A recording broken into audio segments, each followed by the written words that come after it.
the whole of justice. You want to say, we've never really announced ourselves today. And you say, what's up, everybody? I'm Chase, and then I'll say, I'm Shep. We bring you a nice Thanksgiving special presentation. Yeah. Yeah, I'm ready. You're filming, right? Yeah. Hey, everybody. Hey, everybody. What's going on? I'm Chase.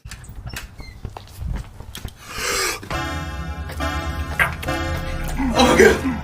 Oh, God. What the fuck? Oh, shit. Oh, no.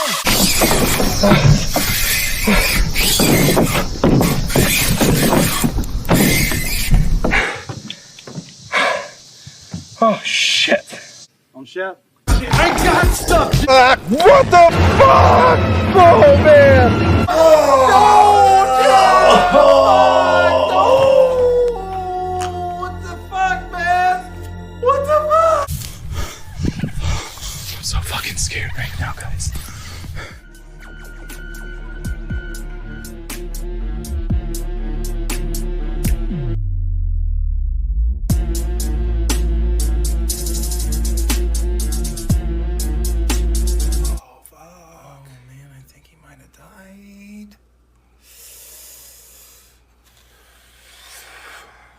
I guess he was choking. I guess he was. What was that, like the fourth week now that we've had that intro to the show? I love it, And man. It's like a little highlight reel for me. I love It seeing really, all the it never gets any less ridiculous.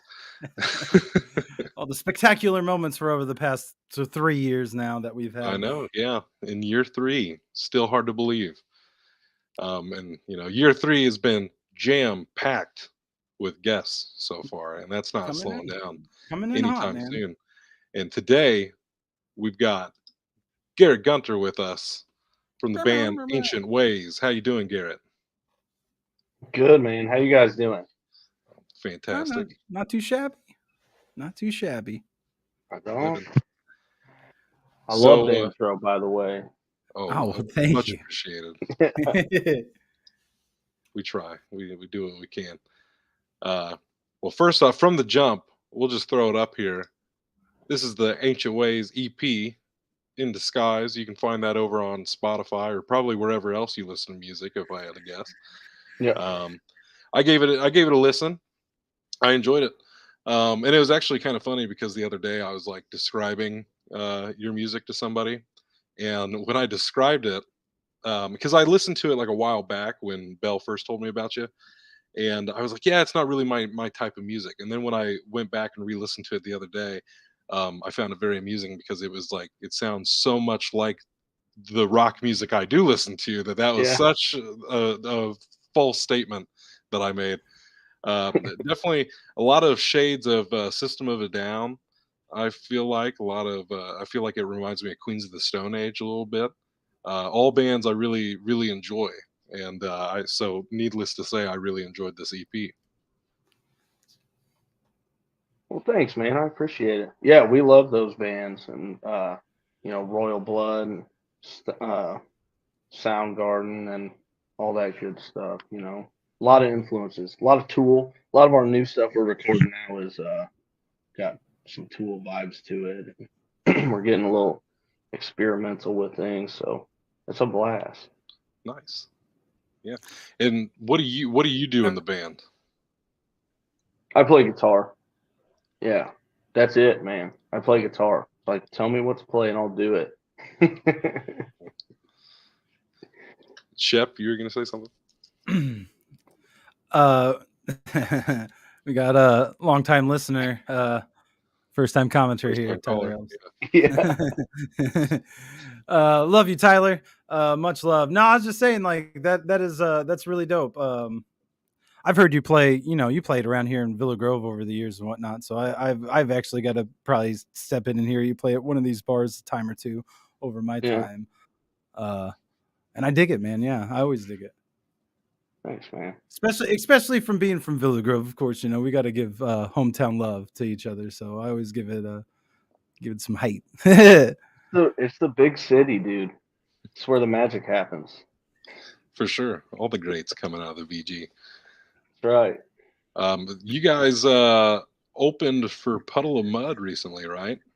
Yeah, yeah. Over the summer, we got to do that. Yeah, How was pretty. that? It was a blast, man. It was really neat. It's like it's kind of a beautiful thing when you got like a captive audience. Mm-hmm. It's like Mm-hmm. they're here to see Puddle of Mud, so let's blow them away. Type Right. thing. And it's cool to meet guys from other bands, and we kind of got to hang around those guys a little bit, and it's a really cool experience. Stressful, man. Everything's go go go go go. You Yeah. know, and that's something when you're playing these little bars and stuff, you got all day to set up. When you're Right. situation like that, it's like right now. Yeah. Yeah, yeah, Did it's you awesome. did you get to have any run-ins with the Puddle of Mud guys or anything like that? Yeah, yeah. We hung around a little bit with the guitar player and the bass player and the drummer, and the bassist was a super cool dude, man. That's Just what's up, super man. laid back. But yeah, they were all good, and of course, their singer, I can't remember his name right now. It'll come to me. But dude, he shows up like 5 minutes before the show, just like walks up on stage and does it. I'm like, I probably would too. No, that's dope. No, I only asked that because like the best that we ever did is like one of my friends, Black Mage. Shout out to Black Mage. He's like, come on, I'm opening for Bone Thugs tonight. Let's do this song. And I'm like, Bone Thugs in Harmony? Like, bet, dude, I am there. And totally opposite. Yeah, Like Bone Thugs in Harmony, totally. When all the locals were done performing, they're like, all y'all got to get out of the backstage. Bone Thugs and Harmony's coming in. Everybody get out of here. And it was one of those sour yeah. experiences because it's like I'm not trying to do nothing but just give them a little nod, be like, hey, go kill it. Right. I was about to say But Oh somebody's yeah, gunning dude. for us. I was going to say 3-6 Mafia, but it's Bone Thugs. That's right. We had a whole talk about this at one show. Yeah. Yeah, yeah, it can be a letdown to meet your heroes. It's like you can. you meet these guys, you expect so much from them because you grew up listening to them and stuff, and you're like, oh, that rubbed me wrong. Yeah. Yeah, it's weird. Yeah. I Nah, had a but it's cousin always who does dope. like, oh, go ahead. I was gonna say it's always dope to hear when people are cool behind the scenes. For sure. Yeah, yeah, sure. I was gonna say I had a cousin who she does like pageants and shit, and she had won, and I can't think of the dude's name. The country singer sings International Harvester, I think. And apparently he was kind of a dick. Yeah, Had a bad experience there, and so yeah, it definitely happens. Some people are just not what you want them to be, and some people, like earlier this past year, I got to meet Kevin Smith, and I mean that was one of those moments where like meeting a hero and he lives up to the hype, like even more so, he exceeded expectations. I mean, he was just such a personable guy, so that's always great to see when people are like that, for sure.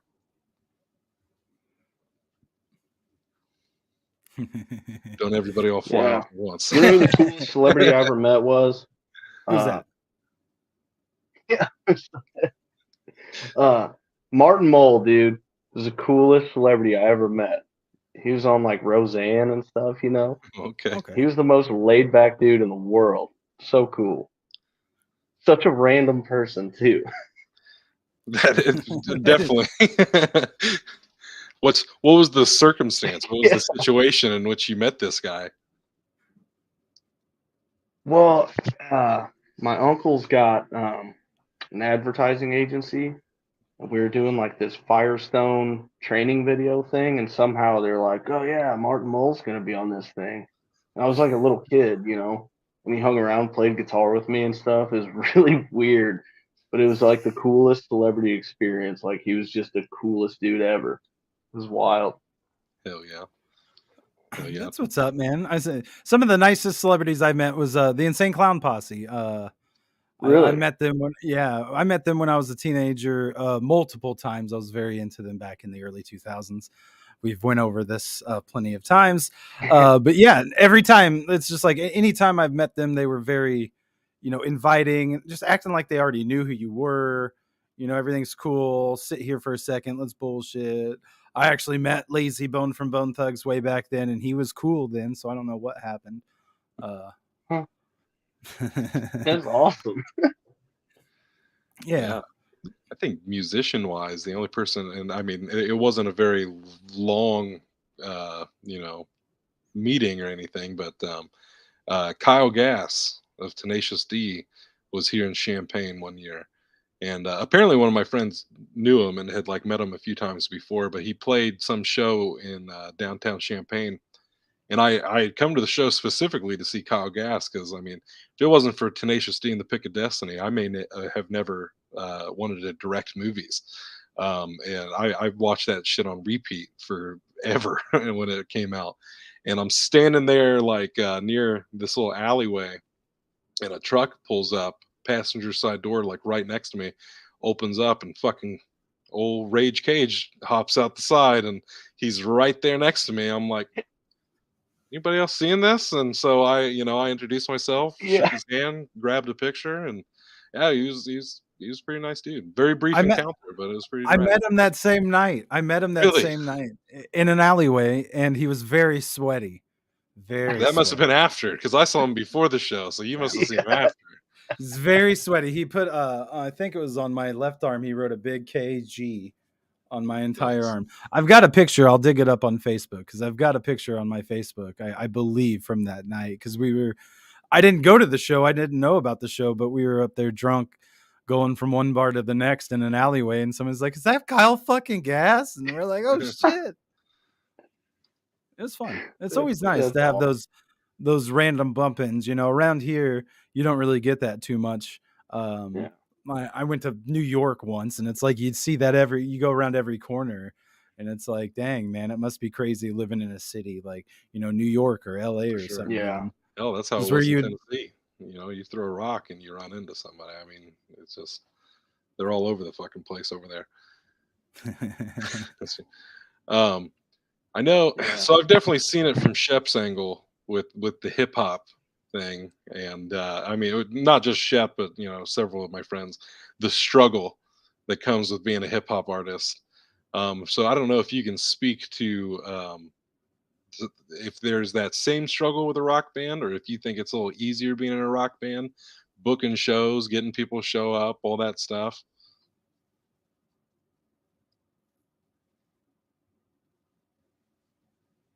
Sorry, you were cutting Oh, for a second. all right. Yeah, it happens. Just as far as like, do I think it's easier to be in like hip hop or rock? Was that kind of the Yeah, I question? guess that's the just Um, the general man, question, I suppose. I Probably should think have let both. Shep take that question. I wouldn't say if it's easier per se, because obviously each is going to have their own independent struggles on their own. Yeah. Right. I think basically what you're trying to get at is a more broader question is just like, what is that approach um, on the rock end of things? Like obviously where we all live right now, like if you're in a rock band or in a country band or you're a folk artist or you're in a cover, whole cover group or whatever, plenty of more spaces are open for you to holler at to be like, hey, we'd like to perform here versus a hip hop artist. Um, so yeah, I Yeah. mean, or maybe not. Like I said, we're not, I'm not in the rock world. I haven't been there for years and years now. So maybe not. I think right now in the last however many years, country has been so huge. Right. That's like a huge that's a hard world to compete with, because you get some of these bigger country bands that, I mean, no matter where they go, there's 200 people there, you Mhm. know, and it's I think as far as the rock scene goes, it's there's a lot to it to stay relevant, you really have to find your target audience and like target that audience, Right. because Right. it's less just huge. I mean, when you think about a country show, I mean, you're going to see people that are 20 and you're going to see people that are 50, and that can happen at our shows too, but I feel like it's um there has to be a lot more focus on like a certain group of people that really appreciate what you're doing, and especially as like being an original artist. Mhm. I mean, dude, it's hard to. I mean, I'm sure you understand. Like coming out and telling somebody like, "Hey, we're gonna play an original song." People's first instinct are like, "Yeah, why play something I know?" Right. You know. And then Yeah, and yeah. then you really get to gauge your progress though when you played that song and people love it, and then you're like, "Whoa, we're doing something right." You know. But you get a real reaction out of a crowd when you play something that's your own that they don't know. You know, because you can play a cover that everybody knows and loves, and you can play it really bad, and everyone's gonna love it. But if you play an original nobody likes, they're not gonna like it. You know, it's a whole Yeah, and different thing. no, I vibe with that. That's something that I've always found like really interesting in like the big scope of things is when you look at it like hip hop versus like rock or country or whatever is you don't see like if you saw me up on stage and I perform 4 or 5 original songs and next thing you know I'm like listen you just start hearing Nelly's Hot in Here start playing and I'm gonna start Yeah, doing Hot in Here. You're like, what the hell is he doing? Like, what the fuck is this? You just yeah, don't see that in the yeah, hip for hop sure. world. Like they don't do, like if I'm gonna cover something, I'm doing more of a remix. I'm putting my Right. own We're words to this. sampling than covering. Yeah, I'm gonna put my own words to this. You might be able to recognize the hook. You might not, you might hear the melody within the beat going in my verse. Um, but yeah, no, I mean like, I think that's another point you made. I think that's a level both sides of the scope in music can feel is like, in anywhere playing an original song when you're going in there and nobody knows you, that is their first Yeah, instinct is like, oh shit. Oh, especially me, I've went into some places that didn't have hip hop artists. Um, like, oh, we're gonna do an open mic, and I went and signed up. Like, here, I want to do some hip hop, and they're like, oh, like, but to be able to connect to even if it's one and two, three, four people in that crowd, and they start like looking and vibing with you and realizing, wait a second, like I know that I don't know this, but there's something here with this. mhm. That's a really, really good feeling. Oh yeah, yeah. I think for me, when I first was starting out, it was like I used to get really discouraged, if there wasn't a lot of people there or whatever. And I kind of learned it's all about the perception of it. Like if there's, like you said, if there's 3 people that really love it, I'd rather play to 20 people and have 3 people really love it than play to 100 people that don't care about what you're doing. You Yeah. know, Well, it's because and it's it's that special when well, that spot of music too that a lot of artists and people because we all do, especially this day and age when the numbers aren't there, the streams aren't there, it didn't hit like we had thought it would. You get discouraged, but in that instance, if you had 4 people in the audience that connect with you enough that they're like, I want to buy a CD, I want to buy his shirt, I want to buy whatever this person puts out because I really like this person versus 100 people that are just drunk having a great time. They're there to be there. It's totally different, like you're gonna get as an artist, like I could have 10,000 streams, but if those 10,000 streams out of that only 4 people follow me, like what kind of kickback is that? Where if I had a song come out that had 200 streams, but out of 200 streams, 75 people followed me. Well, now I've got 75 people that are going to be here for my yeah, next album rather than 3. For sure. Bill says small crowds really are a vibe. It's intimate and you can't top performances like that. There's definitely some truth there for sure. I I feel I like think some of the best shows I've ever been to are in small venues where they have that yeah, intimate feel. I can even say, like as a big movie guy, there was one time I went and saw a movie in a theater that was like a little black box theater that had maybe 20 seats in this whole theater, and even that experience was just so intimate, and you're just like face to face with this art in a packed place. Like, yeah, it makes a big difference. yeah, yeah, for sure. Yeah, and there's something to be said for that for sure. I mean, I went to a show one time. One of the coolest shows I was ever at was like a basement show where Mhm. there's just like 30 people there, and the guy's trying out like new stuff and whatever, and Yeah. that's cool, man. You really feel part of it Oh, for sure. when you're OK involved in something like Go that.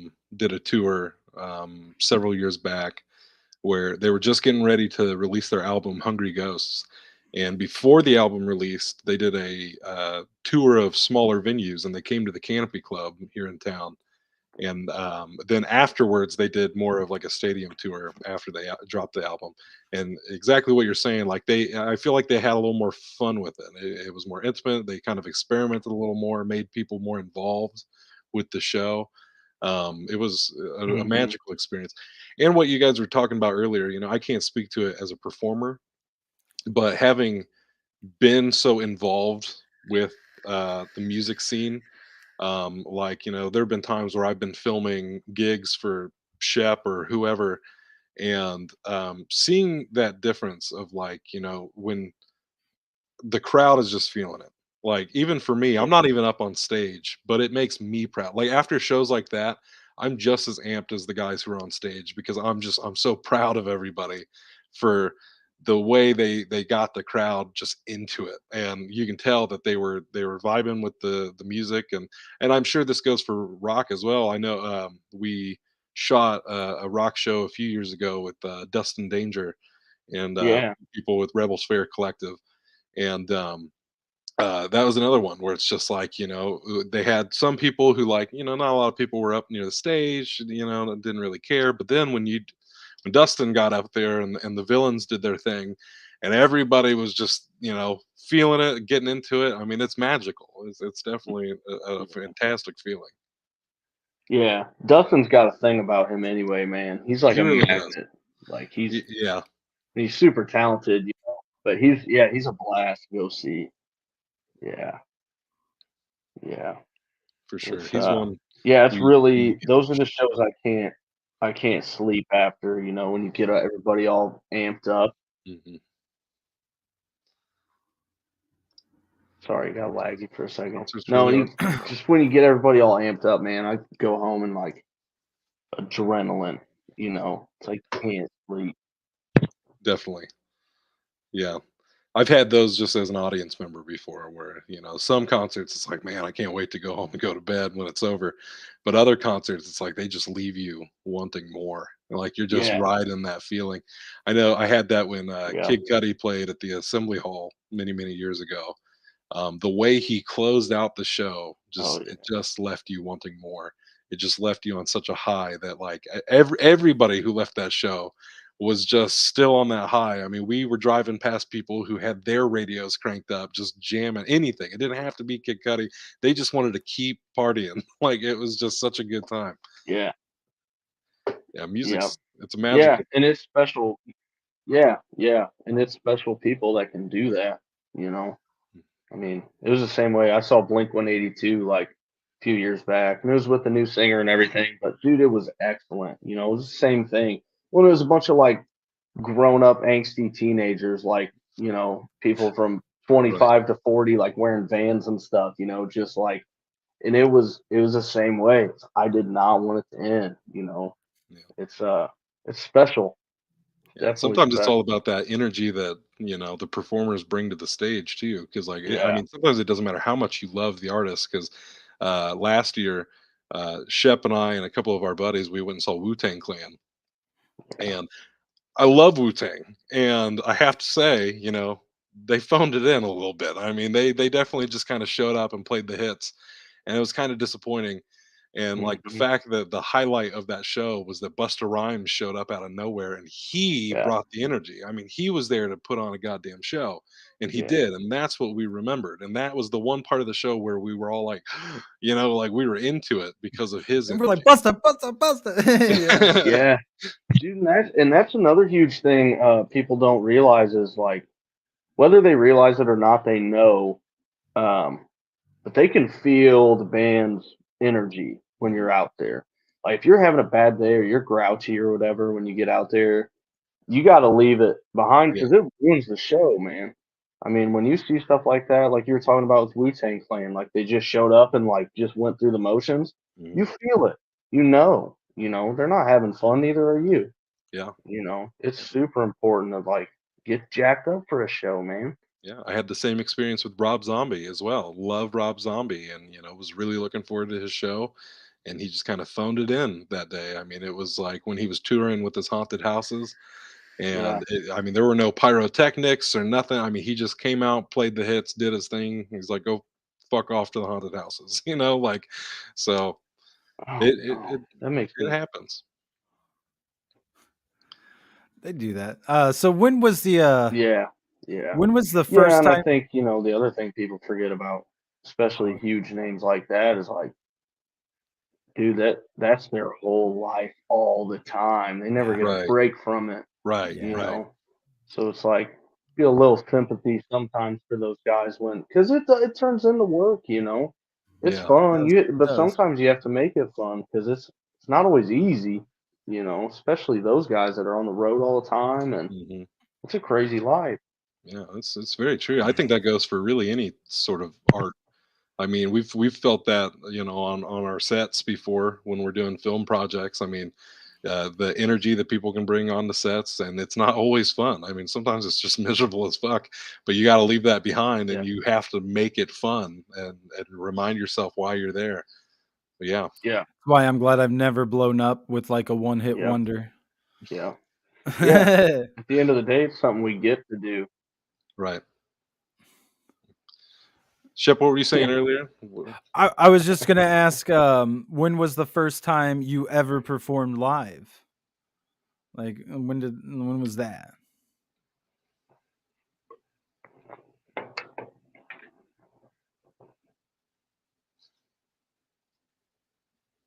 What Did we happened? get? It's been a while since we had. I said, when was the first time you ever performed live? Oh, um, I don't know. I guess probably when I really started playing out a little bit was like I was probably like a senior in high school, something like that. I'd done like a couple weddings and stuff like that before, Or but I remember like as a senior, I don't know if you guys remember Upshot or Making Sass, like Sarah Hall and Jared Maker and those guys.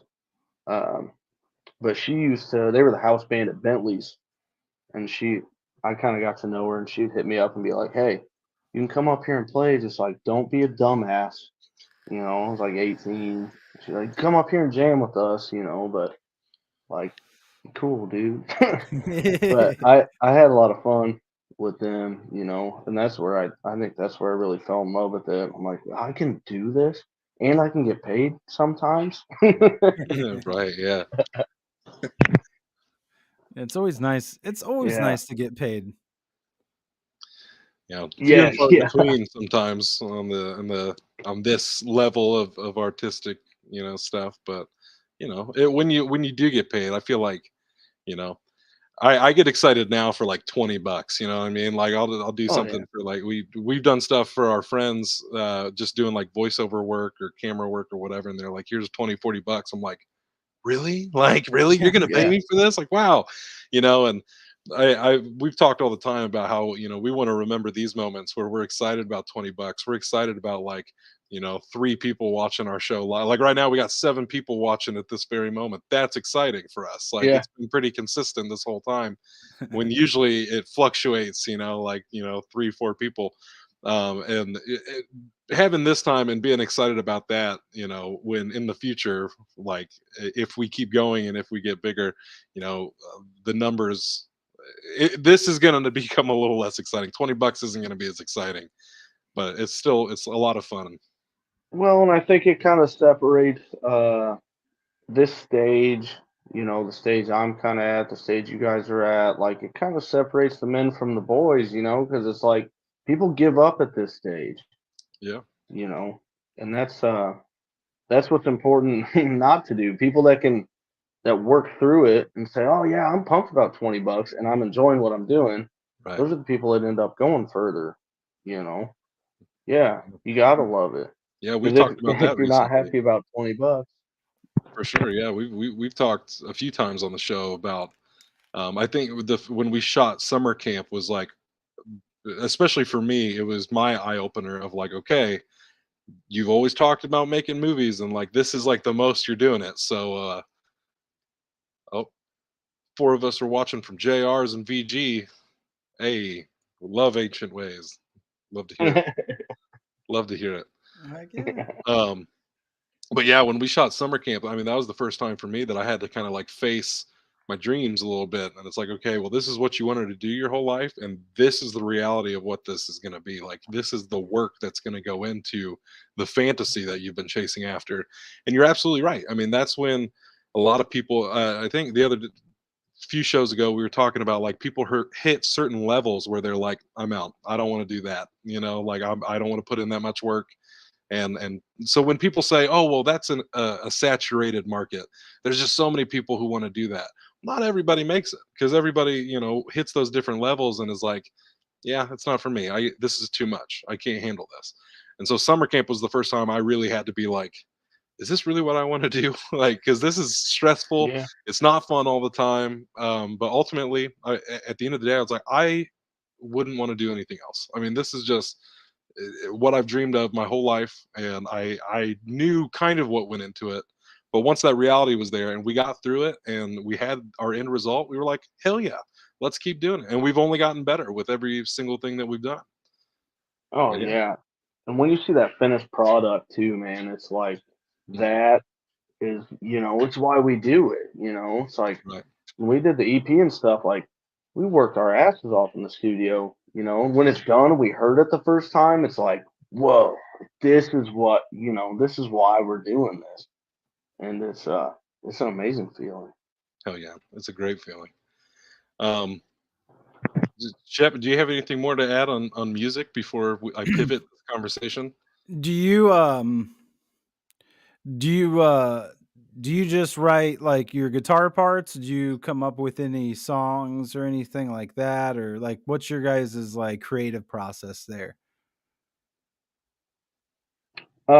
My singer is like he's like a genius, and he's classically trained pianist. He writes Oh, good word. lyrics. So he, like, a lot of times he'll come to the studio with, he'll have this skeleton of a song. It'll be maybe like a riff. It might be a whole song that he's come up with or whatever. And then we kind of, just take his idea and throw it in the blender, So he's like he really comes up with the main gist of all the stuff we're doing. And then he kind of brings it to us and we, tinker around with it, and this will sound cool here, that'll sound whatever. So yeah, I give him most of the credit for writing all this stuff. Hell yeah. Hell yeah. Oh That's yeah, what's up. Yeah, awesome. yeah. So I guess to transition a little bit, because I know here on the show we've kind of talked before about how we have dealt with mental health stuff through that art, and so said when we were talking before the show that you've kind of dealt with some stuff yourself, and with mental health, and so how much of doing music kind of helps you with that. I think it's probably the main reason I got into it in the first place.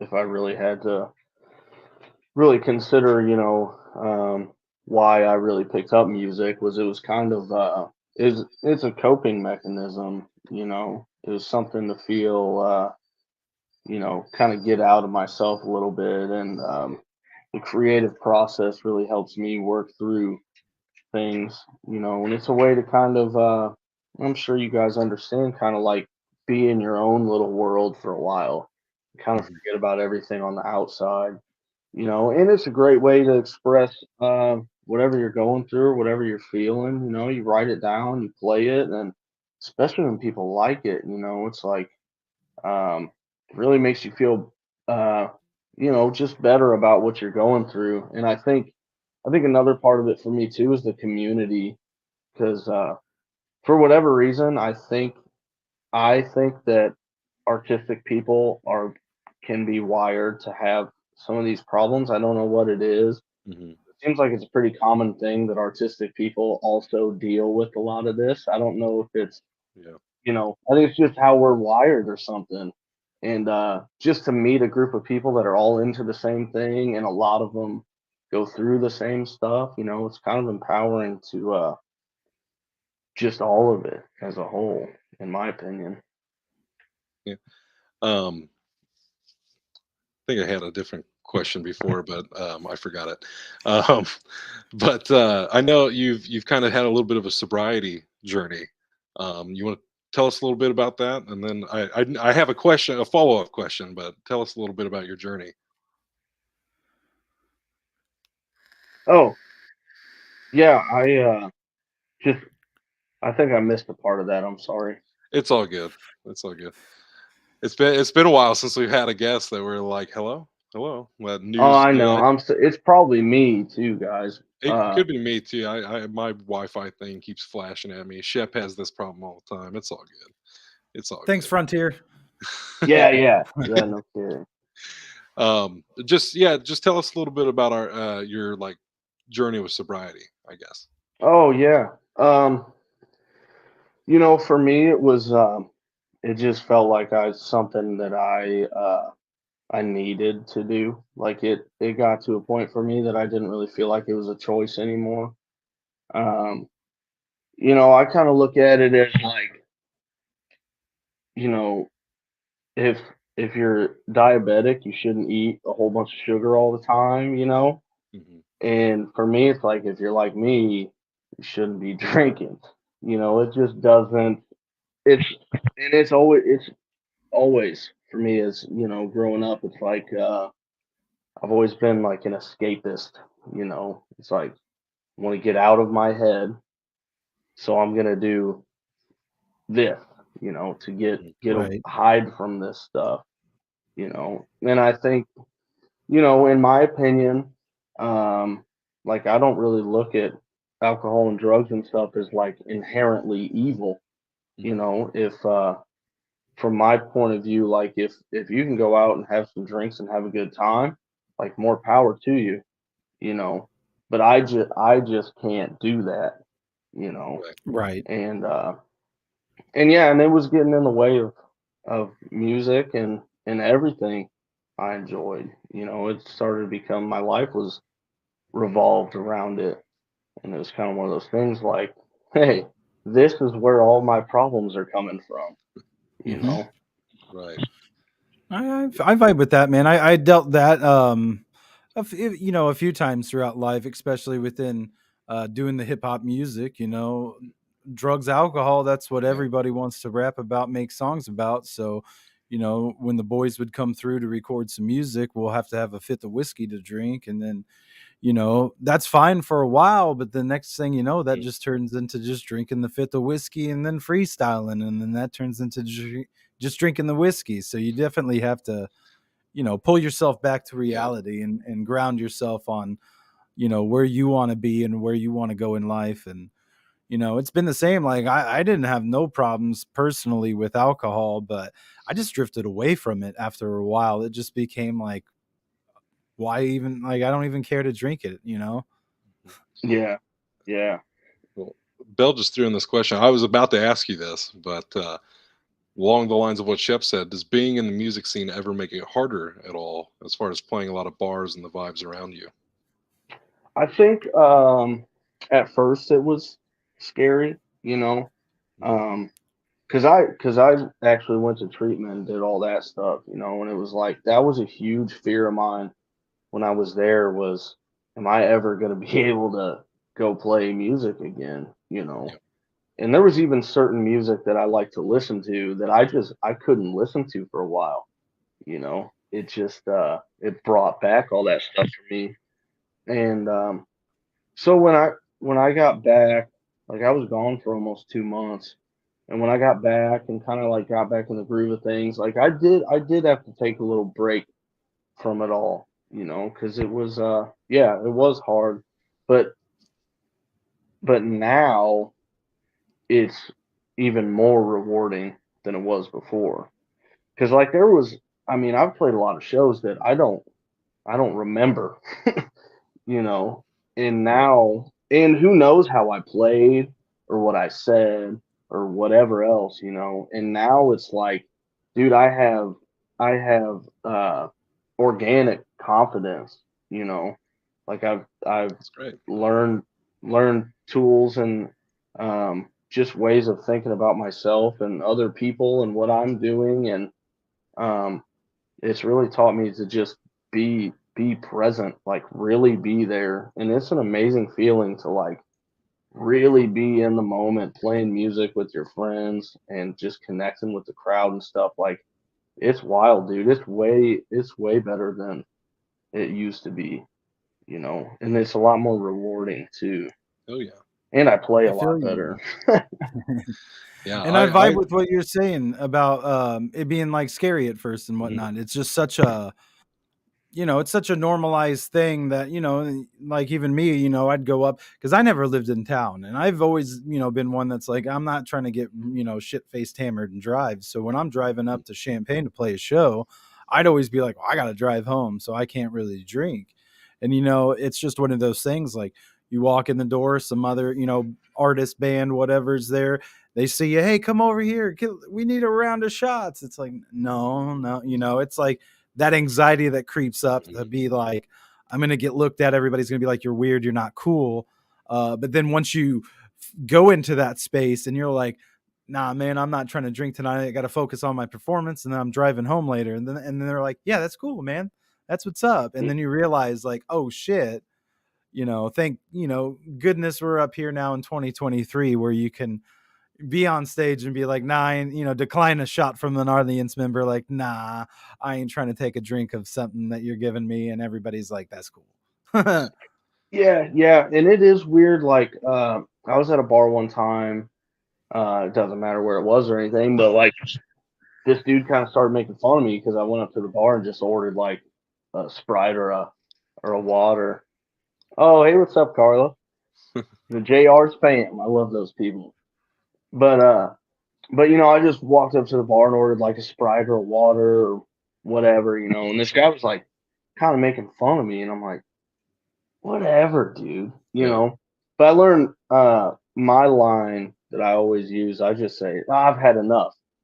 You know, it's true, but I always just say that, Yeah. and people are like, oh, okay, cool, and it could mean whatever it means to them. It doesn't matter. I know what it means to me, and it works out pretty well. So I always pull that line. I've had enough. I'm good. Sure. I've always had that. Yeah. I've never been a drinker, and so that's always kind of been a thing for me is like hanging out with people and they just want to push sometimes, and I'm just like I don't want to. It ain't for me. And you get those people who try to, oh, you pussy, this, that, the other. They try to say this, that, the other, and it's like, bro, I don't care. Do Yeah. whatever you want, but I don't care. You're not gonna affect me any sort of way by calling me whatever you want. Like I don't drink. That's all there is to it. Well, Um, you know what's weird about that is like I found out that I was the pusher in the band. So like, after we started playing out again and stuff, I'm like, so you guys like don't drink a bottle of whiskey every show? Like, it's me, you yeah. know. I Yeah, I it's did want weird. to say, I like mad props to you, man. Like I commend Oh, you thanks. for like knowing yourself. Like I think that is such a big step for anybody who deals with anything is being able to know yourself, know your limits, and clearly just in this talk with you, I mean, I see that in you. You've brought it up kind of time and time again where you're like, hey, I noticed that I'm like this and I needed to do this and these are my limits, and that's amazing. It really is. So mad props to you for that. Well, thanks, man. I appreciate that. Yeah, and it's taken a lot of getting to know myself too, Mhm. and a lot of being uncomfortable. You know, it's that was a hard because my whole life I've always wanted to be comfortable. That's what the drinking and the drugs were all about in the first place. Yeah. It's trying to make myself comfortable. Then you take them away. I always call it a blackout button. I don't have the blackout button anymore. So Hmm. now I have to figure out how to deal with this stuff, on my own or with my support group or however I need to deal with this stuff. You have to learn to do that stuff without, Yeah. you know, pouring chemicals down your face, and it's hard. It's a hard thing to figure out. Yeah. I have a buddy, very very close friend of mine, who's struggled with this kind of stuff, and still does kind of struggle with it a little bit. Um, and yeah, just being so close to it, I've really gotten to see how difficult it can be. And people do like to immediately jump to that, like, judgment of, oh, well, you're Yeah. just an alcoholic, or you're just, this or that. Where, I always tell people, I just had a conversation with somebody the other day who was kind of being judgmental on the subject. And I was like, their problem isn't the alcohol. They have problems, and alcohol is the symptom. I mean, that is what they're Exactly. using to take care of all these other problems that they're not getting help with. And then to have that judgment poured on top of them, it's not making it any easier for them to deal with what they need to deal with so that they can bring that to an end. And Yeah, yeah, man. it's hard to watch I because, like you said, you got to learn to be uncomfortable and get to know yourself, and that can be very difficult no matter what you deal with. yeah, yeah. And I say all the time that the alcohol, the drugs, like whatever it is. And again, like I said, it's not about people having fun and stuff. It's people that are like me dealing with my problem. Like Mhm. I always said, I was like a dog chasing my tail, man. I always said like I'm trying to fix the problems I'm creating with alcohol, right? Mhm. And it turns into this vicious cycle. And you're totally right. It's a symptom, you know. That wasn't my main issue. I had to deal with my main issues after I got rid of the alcohol, Mhm. and that's the hard part. And that's why people struggle, you know, trying to get sober because then you have to deal with all that stuff that comes up that you never had to deal with before. It's all this years old stuff bubbling up. When you take it away, you gotta learn to deal with it. You know, yeah, it's a wild experience. I wouldn't trade it for the world. I mean, my life's a blast now, but yeah, it's hard, dude. Definitely. That's good to hear. That's good to hear, though, that you're in a good spot now. Like I said, love to hear it. Like, glad that you learn all that. Hard and Yeah, scary. thanks, Sometimes you're man. like, damn, do I even like me sober? That's true. And like what you guys are Yeah, saying earlier, it's like, true. for me, I know that like I've had a weird relationship with like weed, where like I'm always the guy who's like I go back and forth. Like I'm constantly devil's advocate with it, where like I see the pros, but I also see the cons. And a lot of pot smokers don't like to hear the cons. They're just like, no, this is God's good green herb. There's nothing wrong with it ever. It's like, sometimes there is, like sometimes, sometimes, yeah.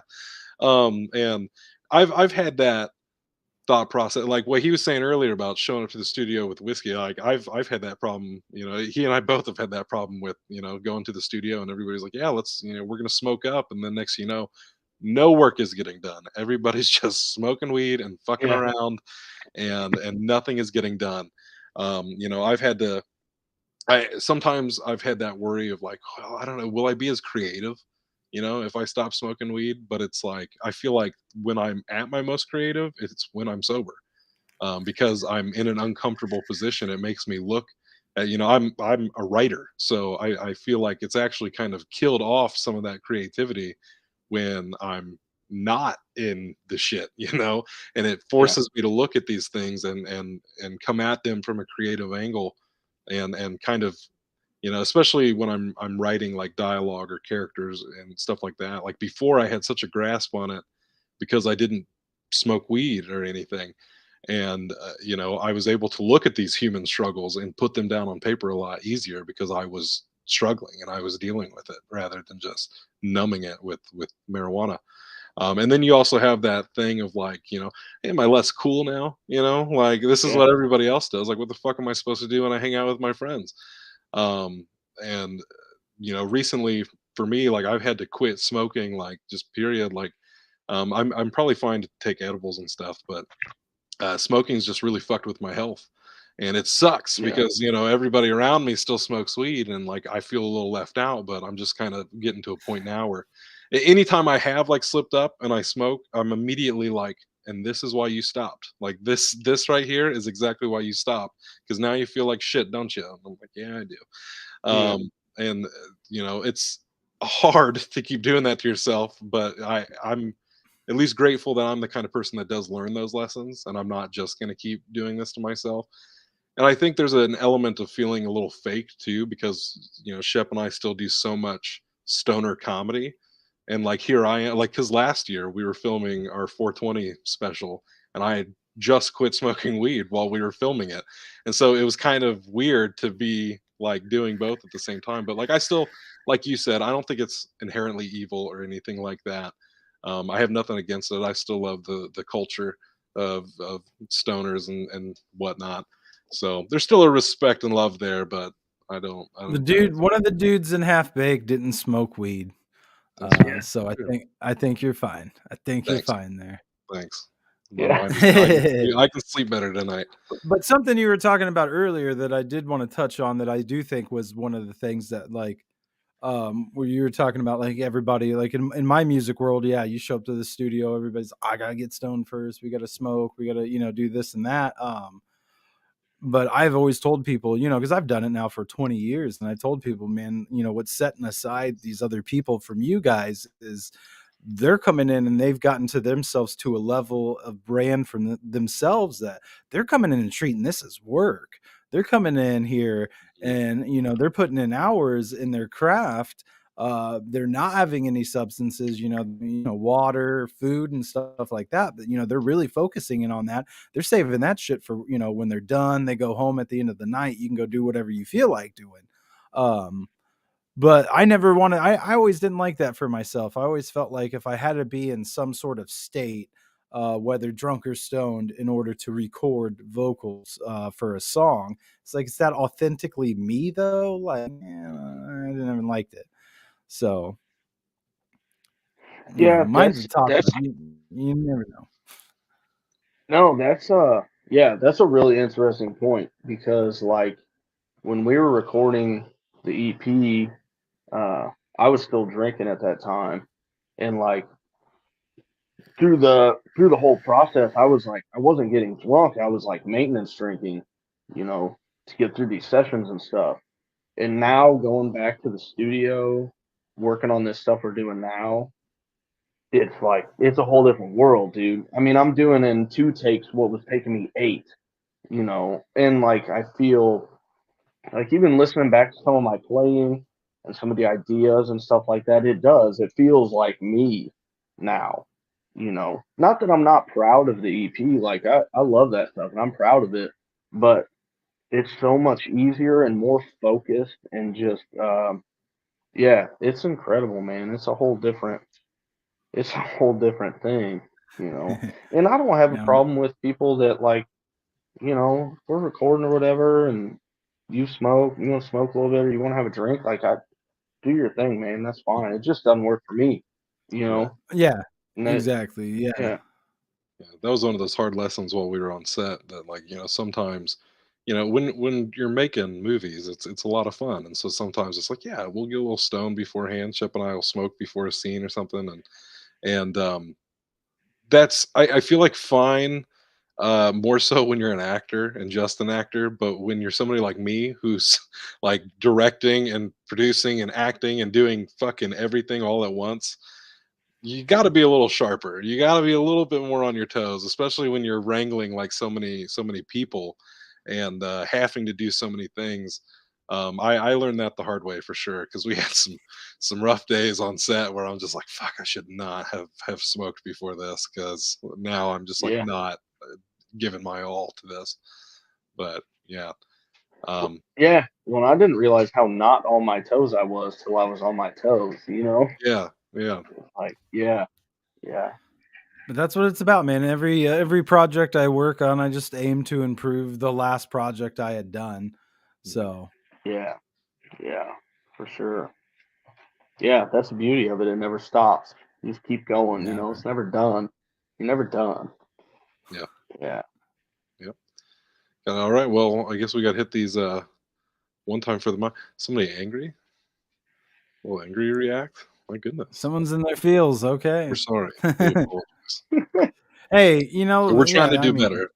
Trying to be better. Well, I guess we're coming to the end, so I guess it's time for our closing thoughts. One time for the mind. Is it- Oh, hold on, Garrett. What's the hat you have on? Great interview. I was gonna say, yeah, that hat is majestic looking. That is true. I was giving that a little look earlier. Yeah, it's my Tiger, man. I'm a big Tiger fan. I don't know. I just love tigers. I even got the Tiger Zippo.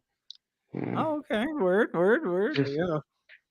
tigers, man. They're powerful animals. Enough said. You know. Yeah. You hit that one up there, Chase. Oh, Here, uh, there's a good. yeah. I got Rory you. Gunter wants to know. Please ask him where he got his devilish good looks. That's my dad. It must have been from him, I guess. That's what he wants me to say.